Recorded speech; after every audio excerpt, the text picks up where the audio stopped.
ദിനുവും കൂട്ടരും ചർച്ച ചെയ്ത അതേ ചിത്രം തന്നെ നമുക്ക് മാഗസിന് വേണ്ടി നിർമ്മിക്കാം. ഇതാണ് ആ ചിത്രം. ഇതിൽ നമ്മൾ എന്താണ് ആദ്യമായി വരയ്ക്കുക? ഇവിടെ ആകാശം, ഇവിടെ സമുദ്രത്തിൻ്റെ ഭാഗം, കുറച്ച് പച്ചപ്പുണ്ട്, പായ് കെട്ടിയ പായ്ക്കപ്പൽ, ആകാശത്ത് മേഘവും നമുക്കിവിടെ കാണാം. ഇത് വരയ്ക്കുന്നതിന് വേണ്ടി നമുക്ക് കളർ പെയിൻറ്റ് സോഫ്റ്റ്വെയർ തുറക്കാം. കളർ പെയിൻറ്റ് സോഫ്റ്റ്വെയർ തുറന്ന് ക്യാൻവാസിൽ നമുക്ക് ആവശ്യമുള്ള ഭാഗത്തിന് മാത്രമായിട്ട് നമുക്കൊരു ഫ്രെയിം വരയ്ക്കാം. ടെക്സ്റ്റ് ബുക്കിൽ നൽകിയിരിക്കുന്നത് പോലെ ഇത്തരത്തിലൊരു ഫ്രെയിം നമുക്ക് ആദ്യമായിട്ട് വരക്കാം. അതിനുശേഷം ആകാശവും കടലും വേർതിരിക്കുന്ന ഈ ഭാഗത്ത് ഇത്തരത്തിലൊരു ലൈൻ നമുക്ക് വരക്കാം. ചക്രവാള രേഖ, ഇതിന് മുകൾ ഭാഗത്ത് ആകാശവും അടിഭാഗത്ത് നമുക്ക് പുഴയുമായിട്ട് നമുക്ക് കണക്കാക്കാം. ഉബുണ്ടു 22.04ൻ്റെ ഡെസ്ക്ടോപ്പ് ജാലകത്തിൽ കീബോർഡിലുള്ള സൂപ്പർ കീ അമർത്തി കീബോർഡിൽ കളർ പെയിൻറ്റിൻ്റെ ആദ്യത്തെ അക്ഷരങ്ങളായ KO എന്ന് ടൈപ്പ് ചെയ്യുമ്പോൾ തന്നെ നമുക്ക് കളർ പെയിൻറ്റിൻ്റെ സോഫ്റ്റ്വെയറിൻ്റെ ഐക്കൺ വരും. കളർ പെയിൻറ്റ് സോഫ്റ്റ്വെയറിൻ്റെ ഐക്കണിൽ ഒരു തവണ ക്ലിക്ക് ചെയ്താൽ കളർ പെയിൻറ്റ് ജാലകം തുറന്നു വരും. ഇതാണ് വരയ്ക്കാനുള്ള ക്യാൻവാസ്. ഈ ക്യാൻവാസിൻ്റെ വലുപ്പം നമുക്ക് ഇതിൻ്റെ വലത്തെ താഴെ മൂലയിൽ മൗസ് പോയിൻ്റർ എത്തിക്കുന്ന സമയത്ത് ഈ ആകൃതി ആവുന്ന സമയത്ത് ക്ലിക്ക് ചെയ്തുകൊണ്ട് നമുക്ക് ഈ ക്യാൻവാസിൻ്റെ വലുപ്പം ആവശ്യാനുസരണം വലുതാക്കാം. നമ്മൾ ചിത്രം വരയ്ക്കുമ്പോൾ ഈ ക്യാൻവാസിൽ മുഴുവനായും നമ്മൾ ചിത്രം വരയ്ക്കാറില്ല. നമുക്കതിന് വേണ്ടി നേരത്തെ പറഞ്ഞതുപോലെ ഒരു ഫ്രെയിം നിർമ്മിക്കാം. ഫ്രെയിം നിർമ്മിക്കുന്നതിന് വേണ്ടി നമുക്ക് റെക്റ്റാങ്കിൾ ടൂൾ സെലക്ട് ചെയ്യാം.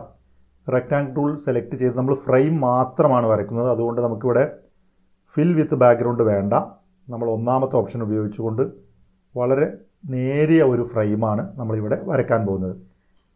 റെക്റ്റാങ്കിൾ ടൂൾ സെലക്ട് ചെയ്യുന്നു. അതുപോലെ ഇതിൻ്റെ ബ്രഷിൻ്റെ വലുപ്പം ഒന്നാക്കുന്നു. അതുപോലെ നോ ഫിൽ എന്ന ഓപ്ഷൻ സെലക്ട് ചെയ്തുകൊണ്ട് ഈ ഭാഗത്ത് ക്ലിക്ക് ചെയ്ത് ഡ്രാഗ് ചെയ്ത് നമുക്ക് ആവശ്യമായ വലുപ്പത്തിലൊരു ഫ്രെയിം നമുക്ക് നിർമ്മിക്കാം. ഇനി ഇവിടെ ആകാശവും അതുപോലെ പുഴയും വേർതിരിക്കുന്ന ഈ ചക്രവാള രേഖയാണ് വരയ്ക്കേണ്ടത്. അതിനുവേണ്ടി നമുക്ക് ലൈൻ ടൂൾ ഉപയോഗിക്കാം. ലൈൻ ടൂളിൽ ക്ലിക്ക് ചെയ്തുകൊണ്ട് ഏകദേശം മധ്യഭാഗത്തിന് താഴെയായിക്കൊണ്ട് ഇവിടെ നമുക്ക് മൗസ് ക്ലിക്ക് ചെയ്യാം. ക്ലിക്ക് ചെയ്ത് ഡ്രാഗ് ചെയ്യുകയാണ് വേണ്ടത്. ഇവിടെ സ്ട്രൈറ്റ് ലൈൻ നേർരേഖ ലഭിക്കുന്നതിന് വേണ്ടി നമുക്ക് ഷിഫ്റ്റ് കീ അമർത്താം. നമുക്ക് ഷിഫ്റ്റ് കീ അമർത്തുന്ന സമയത്ത് അത് ഓട്ടോമാറ്റിക്കായിട്ട് ഒരു നേർരേഖയായി വരുന്നത് കാണാം. അങ്ങനെ കൃത്യമായി ഇവിടെ നമുക്ക് ചേർത്തുകൊണ്ട് ഇവിടെ ക്ലിക്ക് വിടാം, അവസാനിപ്പിക്കാം. ഇപ്പോൾ നമുക്ക് രണ്ട് ഭാഗങ്ങളായി. ഇനി നമുക്കിതിലൊരു വഞ്ചി വരക്കാം, പുഴയിലൊരു വഞ്ചി വരക്കാം. അതിനുവേണ്ടി വിവിധ ടൂളുകൾ ഉപയോഗിക്കാൻ കഴിയും. നമുക്കിവിടെ ആദ്യമായി പോളിഗൺ ടൂൾ സെലക്ട് ചെയ്യാം.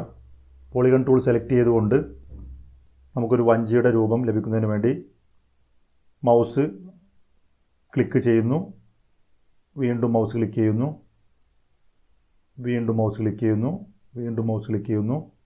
നമ്മൾ വഞ്ചിയുടെ രൂപം പൂർണ്ണമാക്കിയതിന് ശേഷം മൗസ് റൈറ്റ് ക്ലിക്ക് ചെയ്യുന്നു. ഇപ്പോൾ നമുക്കിവിടെ ഒരു വഞ്ചി ലഭിച്ചിട്ടുണ്ട്. ഇനി ഇതൊരു വഞ്ചി പായ് കെട്ടിയ വഞ്ചിയാണ്. നമുക്കിതിന് രണ്ട് പായ കൂടി വരക്കാം. അതിനും നമുക്ക് ഈ പോളിഗൺ ടൂൾ തന്നെ ഉപയോഗിക്കാം. ഏകദേശം ഞാൻ ഈ ഭാഗത്തായിട്ടൊന്ന് മൗസ് ക്ലിക്ക് ചെയ്യുന്നു, ഇവിടെയും മൗസ് ക്ലിക്ക് ചെയ്യുന്നു. Ctrl Z അമർത്താം. ഷിഫ്റ്റ് കീ അമർത്തുകയാണെങ്കിൽ നമുക്ക് സ്ട്രൈറ്റ് ലൈൻ തന്നെ ലഭിക്കും. മൗസ് ക്ലിക്ക് ചെയ്യുന്നു, ഷിഫ്റ്റ് കീ അമർത്തിയിട്ട് മൗസ് ക്ലിക്ക് ചെയ്യുന്നു, വീണ്ടും ഇവിടെ മൗസ് ക്ലിക്ക് ചെയ്യുന്നു, മൗസ് റൈറ്റ് ക്ലിക്ക് ചെയ്യുന്നു.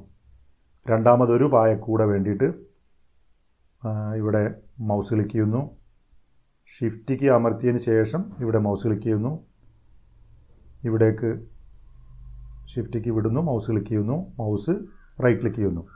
ഇപ്പോൾ നമുക്ക് രണ്ട് പായയും അതുപോലെ വഞ്ചിയുമായിട്ടുണ്ട്. മറ്റ് ചില ടൂളുകൾ ഉപയോഗിച്ചുകൊണ്ട് നമുക്ക് ഈ വഞ്ചിയും പായയും വരയ്ക്കാൻ കഴിയും. അത് കാണിക്കുന്നതിന് വേണ്ടി ഞാനൊരു പുതിയ ഫയൽ തുറക്കുകയാണ്. ഫയലിൽ ന്യൂ ക്ലിക്ക് ചെയ്തുകൊണ്ട് പുതിയൊരു ഫയൽ ഇവിടെ തുറന്നിട്ടുണ്ട്. ഇപ്പോൾ രണ്ട് ഫയലുകൾ ഇവിടെ തുറന്നു വെച്ചായിട്ട് നമുക്ക് കാണാം. നമ്മൾ നേരത്തെ വരച്ച ഫയൽ ഇവിടെ ഉണ്ട്, അത് ക്ലിക്ക് ചെയ്താൽ അത് ലഭിക്കും. വീണ്ടും ഈ കളർ പെയിൻറ്റിൽ ക്ലിക്ക് ചെയ്തുകൊണ്ട് ഇവിടെ താഴെയുള്ളതിൽ ക്ലിക്ക് ചെയ്ത് കഴിഞ്ഞാൽ മറ്റൊരു ജാലകവും നമുക്ക് ലഭിക്കും. ഇവിടെ ഈ കണക്റ്റഡ് ലൈൻ ഉപയോഗിച്ചുകൊണ്ട് നമുക്ക് തോണി വരയ്ക്കാൻ കഴിയും, വഞ്ചി വരയ്ക്കാൻ കഴിയും. അതിനുവേണ്ടി മൗസ് ക്ലിക്ക് ചെയ്യുന്നു, മൗസ് ക്ലിക്ക് ചെയ്യുന്നു, വീണ്ടും മൗസ് ക്ലിക്ക് ചെയ്യുന്നു, വീണ്ടും മൗസ് ക്ലിക്ക് ചെയ്യുന്നു, വീണ്ടും മൗസ് ക്ലിക്ക് ചെയ്തുകൊണ്ട് റൈറ്റ് ക്ലിക്ക് ചെയ്ത് കഴിഞ്ഞാൽ ഇത്തരത്തിൽ കപ്പൽ വരയ്ക്കാം. മറ്റൊന്ന് ഈ കർവ് ടൂൾ ഉപയോഗിച്ചുകൊണ്ട് നമുക്കിത് വരയ്ക്കാൻ കഴിയും. കർവ് ടൂൾ വരയ്ക്കുന്ന സമയത്ത് കുറച്ചുകൂടെ ഭംഗിയായിട്ടുകൊണ്ട് ഇത് നമുക്ക് വരയ്ക്കാൻ കഴിയും. ഞാനിതിവിടെ എറേസർ ടൂൾ ഉപയോഗിച്ചുകൊണ്ട് ഇതൊന്ന് മായ്ക്കുകയാണ്. ഇനി കുറച്ചുകൂടെ ഭംഗിയായിട്ട് നമുക്കിത് വരയ്ക്കാൻ കഴിയുക, വളരെ നന്നായി വരയ്ക്കാൻ കഴിയുക ഈ കർവ് ടൂൾ ഉപയോഗിച്ചുകൊണ്ടാണ്. കർവ് ടൂൾ ഉപയോഗിച്ച് വരയ്ക്കുന്നതിന് വേണ്ടി കർവ് ടൂൾ സെലക്ട് ചെയ്യുന്നു. നമ്മൾ വരയ്ക്കേണ്ട വര ക്ലിക്ക് ചെയ്ത് ഡ്രാഗ് ചെയ്യുന്നു. അതിനുശേഷം നമ്മൾ ഈ മൗസ് ജസ്റ്റ് ഇവിടെ ക്ലിക്ക് ചെയ്തതിന് ചെറുതായിട്ടൊന്ന് വളക്കുന്നു. വീണ്ടും അടുത്ത വര എനിക്ക് ഇവിടുന്ന് ഇങ്ങോട്ട് വേണം. നമ്മുടെ ആവശ്യം കഴിഞ്ഞതിന് ശേഷം മൗസ് റൈറ്റ് ക്ലിക്ക് ചെയ്യുന്നു. വീണ്ടും ഇവിടെ ക്ലിക്ക് ചെയ്യുന്നു. ക്ലിക്ക് ചെയ്ത് ഡ്രാഗ് ചെയ്ത് അടുത്ത ഒരു സ്ഥലത്ത് മൗസ് ക്ലിക്ക് ചെയ്യുന്നു. ഇതിന് നമുക്ക് പ്രത്യേക ചെരിവ് ആവശ്യമില്ലാത്തതുകൊണ്ട് മൗസ് റൈറ്റ് ക്ലിക്ക് ചെയ്യുന്നു. വീണ്ടും ഈ ഭാഗത്തായിട്ട് ക്ലിക്ക് ചെയ്യുന്നു, ഡ്രാഗ് ചെയ്ത് ഇവിടെ ചെറുതായിട്ടൊരു വളവ് നമ്മളിതിന് വരുത്തുന്നു, റൈറ്റ് ക്ലിക്ക് ചെയ്യുന്നു. വീണ്ടും ഇവിടെ നിന്ന് നമുക്ക് ക്ലിക്ക് ചെയ്ത് ഡ്രാഗ് ചെയ്യാം. ഇവിടെ ക്ലിക്ക് ചെയ്തതിന് ശേഷം ഇവിടെയും നമുക്ക് ഇതേപോലെ ചെറിയൊരു ചരിവ് വരുത്താം. ആവശ്യം കഴിഞ്ഞാൽ മൗസ് റൈറ്റ് ക്ലിക്ക് ചെയ്യുന്നു. ഇനി പായ് വരയ്ക്കുന്ന സമയത്തും ഇതേപോലെ തന്നെ ക്ലിക്ക് ചെയ്ത് ഡ്രാഗ് ചെയ്യുന്നു. ഇവിടെ നമുക്കിതിന് പ്രത്യേക മാറ്റങ്ങളൊന്നും വരുത്താനുള്ളതുകൊണ്ട് ഇവിടെ തന്നെ റൈറ്റ് ക്ലിക്ക് ചെയ്യാം. അതുപോലെ ഇവിടെ നിന്ന് ഇങ്ങോട്ട് വരച്ച് ഇതിനെ നമുക്ക് ഇവിടെ റൈറ്റ് ക്ലിക്ക് ചെയ്യാം. എന്നാൽ മൂന്നാമത് വരയ്ക്കുന്നതിന് ഇതേപോലെ ക്ലിക്ക് ചെയ്ത് ഡ്രാഗ് ചെയ്ത് ഇവിടെ എത്തിയതിന് ശേഷം ഇവിടെ വെച്ച് നമുക്കിതിന് ചെറുതായിട്ടൊന്ന് വളക്കാം. അതിന് ശേഷം റൈറ്റ് ക്ലിക്ക് ചെയ്യാം. അതുപോലെ രണ്ടാമത്തത് വരയ്ക്കുമ്പോഴും ഇവിടെ നിന്ന് ക്ലിക്ക് ചെയ്ത് ഡ്രാഗ് ചെയ്ത് ഇവിടേക്ക് വരക്കുന്നു, റൈറ്റ് ക്ലിക്ക് ചെയ്യുന്നു, വീണ്ടും ക്ലിക്ക് ചെയ്ത് ഡ്രാഗ് ചെയ്യുന്നു, റൈറ്റ് ക്ലിക്ക് ചെയ്യുന്നു, വീണ്ടും ക്ലിക്ക് ചെയ്ത് ഡ്രാഗ് ചെയ്യുന്നു. ദെൻ റൈറ്റ് ക്ലിക്ക് ചെയ്യുന്നതിന് മുമ്പ് ഇതിന് ചെറുതായിട്ടൊരു വളവ് നമുക്ക് ആവശ്യമായ രൂപത്തിൽ ഇതിനൊരു വളവ് നൽകിയതിന് ശേഷം റൈറ്റ് ക്ലിക്ക് ചെയ്യാം. അപ്പോൾ 3 ടൂളുകൾ ഉപയോഗിച്ചുകൊണ്ട് നമുക്ക് ഈ ചിത്രം പൂർത്തിയാക്കാൻ കഴിയും. നമുക്കിവിടെ ടെക്സ്റ്റ് ബുക്കിൽ നൽകിയിരിക്കുന്ന പോളിഗൺ ടൂളോ അതല്ലെങ്കിൽ കണക്റ്റഡ് ലൈൻ ടൂൾ ഉപയോഗിച്ചുകൊണ്ടോ ഈ രൂപത്തിൽ നമുക്കിപ്പോൾ ഈ ചിത്രം പൂർത്തിയാക്കാം. ഈ ഫയൽ നമുക്കൊന്ന് സേവ് ചെയ്യാം. ഫയൽ സേവ് ചെയ്യുന്നതിന് വേണ്ടിയിട്ട് ഫയൽ മെനുവിൽ സേവ് ക്ലിക്ക് ചെയ്യാം.